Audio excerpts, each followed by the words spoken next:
This is Inside Out. Okay, all right. Nkwaniriza nate ku SML News Yugi oli otya munaffe gyosinze okutulaba. Badde nduddo balaba nange ngambe gomba. Bannange. Bannaye mwayogera ebigambo nga tugenda mu kalulu. Naye akalulu kawedde nkomyewo natobaweereza emirimu emirala gyonna giyinza okunnema naye guno ogw'okuweereza ku television ne ku radio mukama nange gwe yampa nagusayiningira ndowooza okuggyako lwe balinziba omumwa nga sobola kwogera lwe ndiguva kali nkwaniriza nnyonyi ddala nze Sir Simon Muyanga Lutaaya. This is Inside Out. Kale njagala kwaniriza mukwano gwammwe ennyo General Moses Bigirwa abadde president wa Eastern Revolutionary Platform kati ate nga waliwo ebirala byempulira sebo nkwaniriza.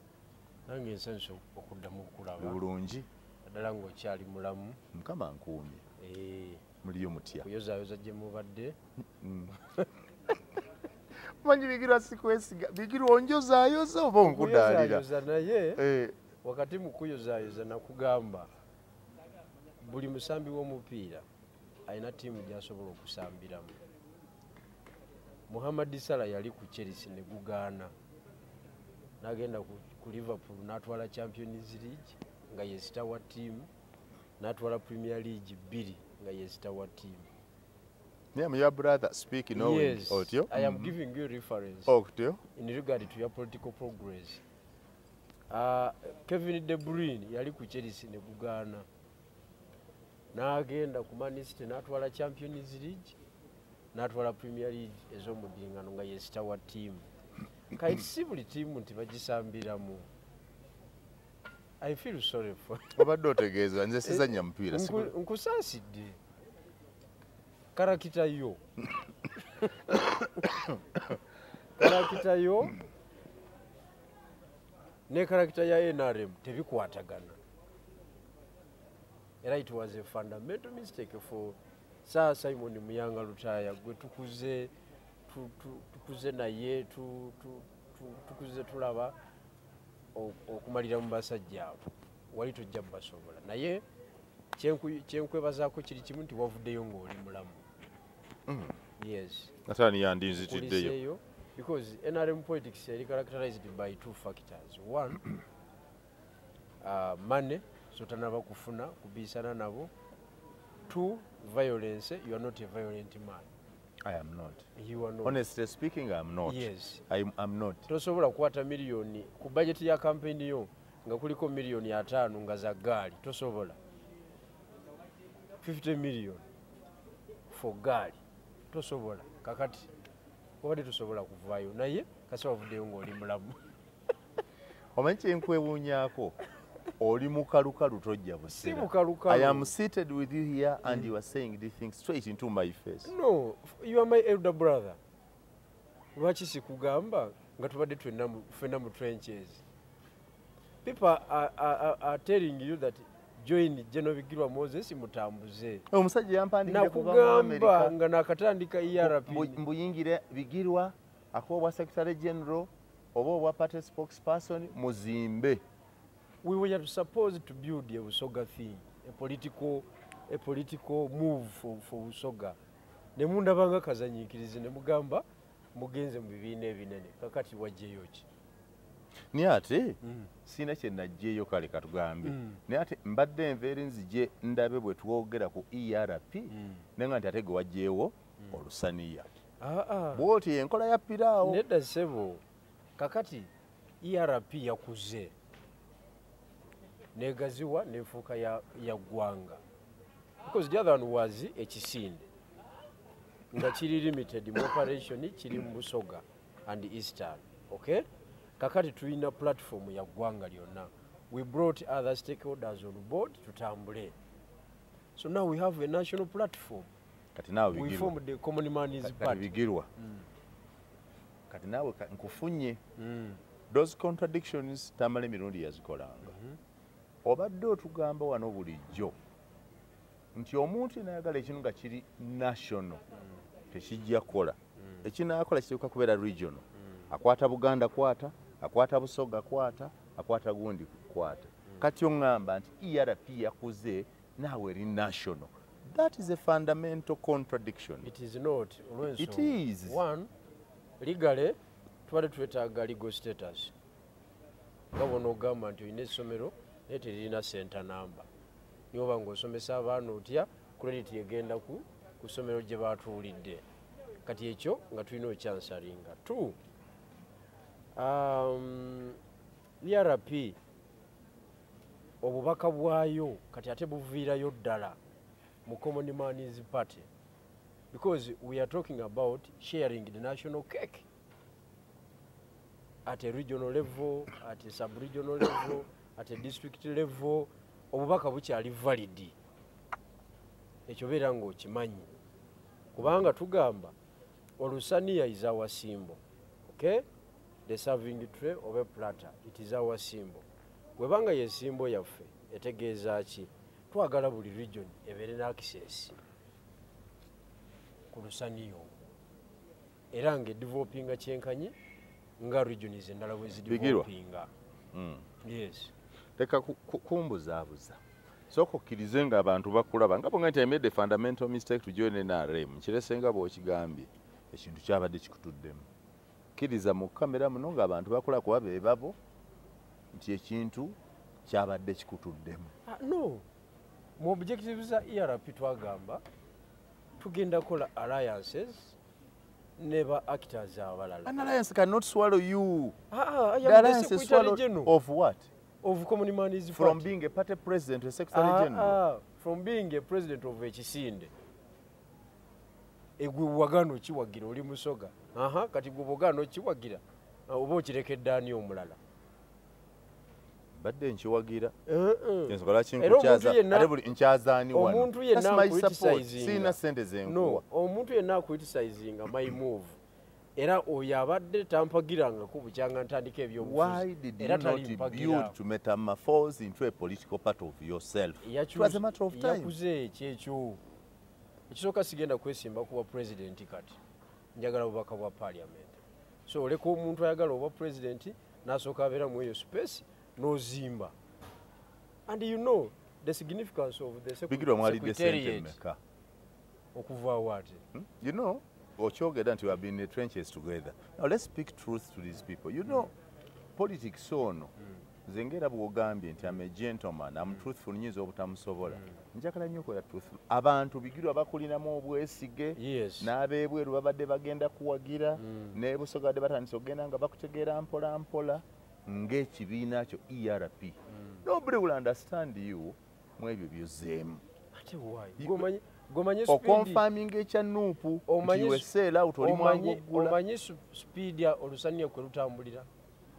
Olayika tunakola research ku bibiina ebyakaggulwawo kati kuba ekyaffe kikadde kibaddewo naye ku rebranding eyakabeerawo tewaliiwo kibiina kitambula ku speedi nga kyaffe. Okay, lwaki wagenze mu Lusaniya n'otagenda wa PFF ewa Besigye? Kakati ekyo nga sinaba kukiddamu. Olina ekibuuzo ky'obuuziza n'okireka mu bbanga nti mwalidde ssente mmeka. Ekibuuzo ekyo osobola okibuuza eri asirukwako oba Dr. Besigye yatandikawo ekibiina. Abonedda. Abonedda. Naye mmanyi nti waliwo biliyoni 10. Lindako katini ogenda kumalayo ebibyo. Osobola okukibuuza Muhammad Nsereko. Yani. Anti. Yetaliya. Okay. If that question is valid to other players, it can also be valid to me.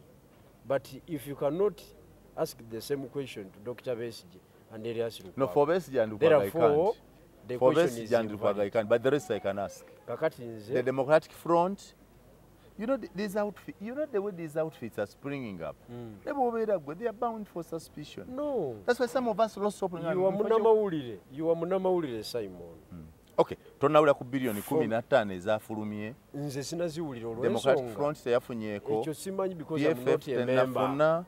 mwe temunnafuna ku I'm not a ssente member. Ffe ani twakola yawadde launch, munyagwa linda ku ssente kati. Ffe twakola launch nga tulina ssente zikubisa t-shirt. Ani N'abamawulire. ani yawadde munyagwa ssente Tewali munyagwa what? is a dealer munyagwa is Dealing in what? first of all munyagwa yasoma mathematics are you aware Anti he's one mumanyi. of the best mathematicians Yes. era yasomesa mathematics munyagwa akulire ku street he's a street boy Yes. you can't just take a street boy into any deal nga talina Which kyagifunamu deal? deal yekyo ekintu No, kyammwe. kakati that negative attitude tegenda kuyamba kumanya mazima. okay katukiyita tutya ERP rusaniya Ekigenda okuyamba kiri bwe kiti. Give me time ne explaining a question zoleese. okay Tuleme kubuza abantu which baffe, question have I know kubanga ojjidde mu ki? Ojjidde mu lutalo ate ng'oli moderator. Which is going to affect your political career again. you are now toning me No, down no. You're toning me down No, because si buli agulawo I'm asking ekibiina valid- nti aba amaze kubalamu ku lupapula. Do you know Njagala that okugulawo ekibiina is a cost lindako kati does it take money ekibiina ekisooka ekibiina kyaffe kikadde kibaddeyo ku lukalala kiri namba 9 ku bibiina 27 that one I know just twakoze rebranding Uh-huh. Bwe tuba twakoze ani rebranding, yakibaguzizza kwate kibadde kyammwe Ani- tetwakiguze era abadde nakyo omwami wa Tentena ye national chairman kyakyusiza I know bukulembeze what entena yes mukyala we abadde secretary general kati ye mumyuka wange mukyala wa what entena Eh. oh Yabadde Jesus Christ secretary general ulira abaana gye baagala tulage kati ye mumyuka the wange husband is the chairman Eh. the wife is the secretary general Yes, bwekyo bwe kibadde kakati kyafunye leadership empya oh Jesus Christ ekyo ne kiggwa ekyokubiri okay mukyala wa entena yasoma ki osaanye omanye nti formation y'ebibiina yonna okujja mu time eno oyagala kwogera nga abanuupu abadde batuteekako embeera mbu twakoze eki mbu twatandikiddwawo kubalwanyisa. True. It is not true. I agree with them nga entirely. bagamba I agree. mbu ne timing why now Mr. Bigirwa nuupu yajja wabulayo omwezi gumu n'ekitundu. Mr. Bigirwa Lwaki put teyali me on criticized? record put me on record Aha. nze nzikiriziganya ne nuupu nti mwapangisiddwa oba mwaguliddwa kulwanyisa nuupu Anti tonaba ku nuupu eri mu buyinza no kati tulwanise omuntu atalina buyinza nze Bigirwa Moses nuupu eri mu oluguudo e Kaliro. nedda Ekigendererwa kya Common Man's Party omulabe waffe y'oyo atateeka ddagala mu Kamuli General Hospital. Bwe twali tuva ku mukolo ogwo twafuna accident e Naggalama ne tugenda mu malwaliro gaawo nga temuli ddagala, ne tugenda mu Lyekayunga nga temuli ddagala, paka Kamuli nga ate wo tewali ddala. Kati ffe our opponent y'oyo ali supposed okuteeka eddagala mu malwaliro nga tataddeeyo. Opponent waffe tayinza kubeera muntu atalina lupapula kwasayininga ne wabaawo ekikolebwa. Tekisoboka. Bw'otuuka ku lutindo lw'Isimba Dam, bw'obeera ku sayidi y'e Buganda e Kayunga, you see good roads. Bw'osala nodda e Kamuli e Busoga, dust and binnya. Kati ffe tuli mu kulwanirira service delivery. Kyova olaba tugamba nti our platform is for service, not for survival. We are fighting for a shared meal. We are not, meal tetutegeeza mmere ne ya bulijjo, tutegeeza national budget. National budget. Esente zikirira mu Western Uganda, ze zimu kuzikirira mu Eastern Uganda, erina n'ekkubo eriyingiza are their ebyenfuna. population quotas the same Ate nga ffe abaffe bangi, abaawe batono. So for us we are based, we are issue based political party. Tetuli mu politics of komanyoko. N'olw'ensonga eyo totutwala mu lutalo n'abantu abatalina power. okay Era tetugenda kulumba muntu n'ogu mpola mpola okujjako ng'anaaba atulumbye. okay mpola mpola Bigirwa you are my friend Yes. ekibiina mwakiguze ssente mmeka Ekibiina tetunakigula wadde olwataano kubanga bananyini ki ababadde nakyo bakyali ku NEC. Yabadde president yafuuse national chairman, yabadde national chairman yafuuse deputy president Buganda Semakula Habib. so what entena yagamba ekyali kimugana okutambuza ekibiina bulijjo ki abadde talina bavubuka bateekamu muliro and here we are. Mwakitumye mutya? Common Man's Party. Common Man's Party. But I thought his was the economic party. For him, it was the Uganda Economic Party. Yes. Yeah, the two differs. So Uganda Economic Party yabuddemu etya Common Man's Party? Amateeka gakkiriza okukola rebranding. Osobola okukyusa erinnya, osobola okukyusa akabonero kakyuse, obukulembeze bwakyuse, erinnya lyakyuse, kala zakyuse, constitution yakyuse. Okay? But olugendo lwe lumu. Omutima gwo mumativu nti you made the right decision? Yes. Did you widely consult abakuwagira n'abakwagala abadde n'essubi mu ERP? Abali luddawo. Abakuwagira? Nakati era bagambye we did a right decision. Because now we have a party, we are building something kiri tangible. Ngenda kwesimbirawo ku tiketi ya Lusaniya and I'm going to parliament. Era sebo njagala okutwala omukisa guno okuyita mu butongole nga Secretary General. Jangu nkuwe sitampu, nkuwe siginisha, sigenda kukiriza Simon, kwesimba we independent. Bigirwandeka mamaze. Ate sigenda kukiriza. Kulitalinga byabufuzi. Nkole ntya? Nzije ompe sitampu. Ngenda kuwa sitampu ne siginisha. Nga Secretary General. Nga Secretary General. Owa Common Man's Party. Naye omanyi amasimu gena akafuna bukyanga nkwata obukubo obwo. Simon, ojja kundabanga ojja tulabanga tukute n'eggwanga nga gokyali mu kunafuya kw'okwebusoga. Munafuya abantu abatambula. I am moving forward. Nzije nno ne sitampu. Kakati. Ewabigirwa. Bw'otagi kime. Ya Rabbi. Ojja kundabira ku TV nga nkuba ebirayiro eby'amaanyi mu ggwanga wano. Otuuke okwagala okunnoonya ng'olina kuwandiika buwandiisi. Ebbaluwa eyite mu protocol okeberebwe okuntuukako. Mukama wange nkusaba onsaasire nze kye ngenda okukola nkusabira. Bw'okikwatanga onzijukiranga. Bw'okikwatanga okolanga ki? Naye ky'oba okola togezaako okuzoleya n'okunafuya. Ankulese tambuza ekintu kyammwe Olusaniya lube lwa Saniya. Kubanga Museveni bamunyooma. Mufumbe piraawo. Museveni bamunyooma. Ruto bamunyooma. Olusaniya gwe butungulu gwe mukyere. Ate kati omanyi secretariat kitegeeza mu kibiina. I am the head of the secretariat. Nina abamyuka bange babiri. Where is the secretariat? Nina deputy secretary for administration, that is Mchara Watentena, and deputy secretary general for research, Haji Ashraf. Goja kudda. Naye no politics wana afuuse muzannyo. Anti kakati tuli mu bintu bya busi. It is a game. Do you know that politics is a matter of life and death? Yes. Do you know that when you talk about life or politics, you are talking about people's well-being or the opposite? Yes. And you're joking That's like why this. we are talking about the real issues that is affecting the common man on the ground. Do you know that some people have died because of politics? Yes. To liberate our country. Yeah. And then you bring comedy like that. Where is the comedy? Tell me, where is the comedy? And the comedy is art. Art is part of politics. Kati gwoli mu politics omukadde. Ow'okujja wano nnyonnyole Simon Muyanga Lutaya. Nosimulula njagala okubategeeza oyo politics wo yafuluma njagala okutegeeza Simon. Politics aliwo speed emulimu togisobola. Just imagine if Sebaana Kizito resurrected today. If Haji Sebagala resurrected today. If Paul Kawanga Semwogerere resurrected today.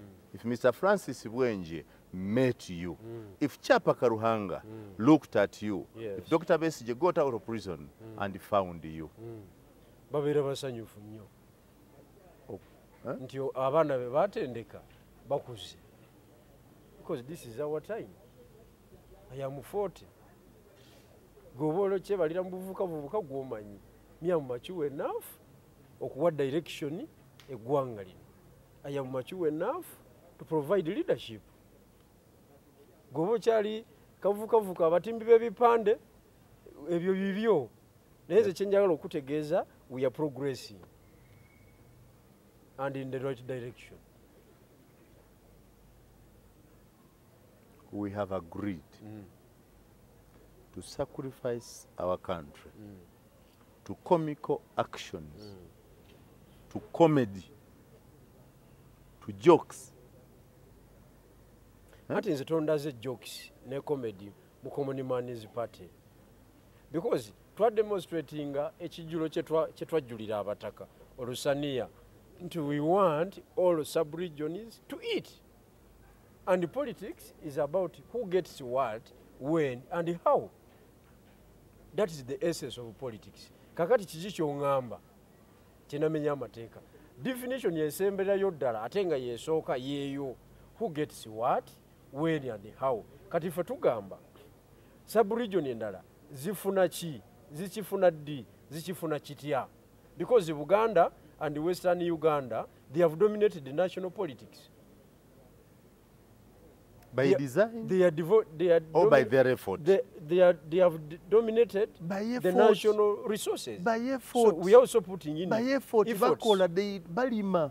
Balime mwanyi. Balima. I am talking about public resources. The Banyankole have cows, they have amatoke, they have amata, they have enyama. Zezigula omudidi. Goyinza otunda ente n'ogula omudidi. Land Cruiser neyo okay, kati ente egula sente meke sawa. The average price of a cow is 1 million. Bana abanyankole balina nte 1,500 mu twalo. Simon chivava. Oyinza obagerageranya n'abeewamwe. Chivava kukubya. Okay, ani alina ente 10,000 Tomanyina. Ani alina ente ebitaano ekamuli. Tubajje ku government tubalekere ente. Batuwe government. Tujitwale Busoga. Tubalekere ente zaabwe anti ziva mu sente bigiro. Ente ziri mu Western Uganda is for prestige, kitiibwa kya muntu jjajja agenda n'azitunulako it is a commercial thing. Tuzinona bulijjo okusala ennyama wano buli lunaku for prestige. Gwe ne bwe tukwala ennyo ogenda ebusogoleete ente wano tewali. Okay, nkukubire mu lufula essimu ente tezizimba apartment n'alya eyobuwumbi 18 ku 2 tekisoboka. That money must come from the government source.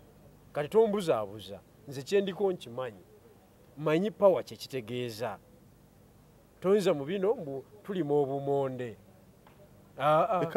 ezo mboozi za but do you know the demand for obumonde ekikulu mwe temusoma muli mu bino. Can you look at the budget and look at what each of the things you are undermining contributes to the national to the GDP? Kyembuuza kyogamba ziri apartment ziri bwe ziti kale project yonna etambula eno gyolaba eyo ey'amaanyi nti olima bumonde n'ogiteekawo. Why not? Tebuvaamu se ewa Simon bannaye kati ffe tuleke tuvuge ekyaffe kakati naawe otambuze ate ozzeeyo eri gye twatandikira sho gye wasooka okunkyazanga n'akakola ERP wali onzirusizza era nga ngenda gamba naye no Simon because you and Tamale hate one thing. Confronting you with the truth. No, wanteekako ekigere nga ndinga yazizza omusango. You are doing the same thing. Gye tumalidde ng'oŋŋamba abantu badde batandise okupiikinga ERP ate wagitutte ku level endala wagigaana. Watunze ekintu ky'abantu. No way. No, mbadde nteekinga time. Omanyi lwaki nagigaana? Nakugamba from the beginning sikwesiga kansooke nnyongera okukula naawe nkwesige kyennyini kye nayogera kyendabye. Mu byobufuzi otwala bbanga ki okwesiga omuntu? Nali mbaddeko contradictory mu message yange. You have contradicted here. No way. You have contradicted that is also kulabagamba. Let's everybody handle a region. Today you are telling us that we are national. Olusaniya olwaze ne werabira kiri. Olusaniya era ye debate yennyini yali mu ERP. Okay, you have been fighting for Busoga. Where is Busoga's space ku Lusaniya? Secretary General yena obujuvu bwe akulira abaliko obulemu ava Busoga. Deputy spokesperson yani ava Busoga. Ngalulo omusajja wo wekaliro ewe yennyini gy'ova gwalese era ali very busy and very active mu region yawe akuba ekikopo kati kiki kyoyogera now where is ERP eyafudde ERP weeri ate wa ekisinde weekiri nga kikola ki okiwulidde kikola era secretary general waffe mu kisinde kati yadimini wakyo akitambuza mwami Ngalula ye spokesperson there era tutuulayo netudraftinga netugamba kubanga ERP yali ekolebwa abantu abava mu bibiina ebyenjawulo kakati tutuula mu ERP netudraftinga netulowooza nti byali badde bikulu netugamba buli omu agenda abya advancing mu kibiina mwava njagala kwebaza naye onyiridde ennaku zino bigiro anti ndi secretary general onyiridde Simon onyiridde sebo ngenda mpa nzijogera lulingo ojja ne kakifuduka emmotoka kati ndaba drone kigege webale kigege uliko kufuna kigege Simon webale kufuna kigege wansanga ku kigerera kwondese anti kakati oli muki najjukira akamotoka kali ka kifudu okamanyi bulungi nnyo okajjukira anti byogoba byengoba waliwo enjawulo oli munamawulire ndi munabyabufuzi oyagala obeere ku level ye munange oneegobyeko mu byobufuzi it is a fact nze olyo ndabyeko nga nsimbyewo kamera ziizo nzogerere zali mu gavumenti sinnatereera nze mbadde sikimanyi nti oli mu gavumenti era gwe okiŋŋamba waddugamba otya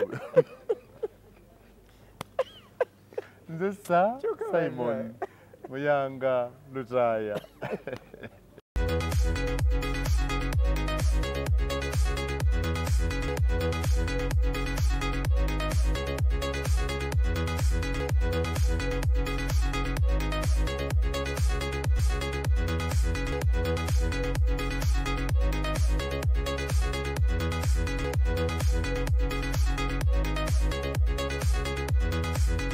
This is Inside Out.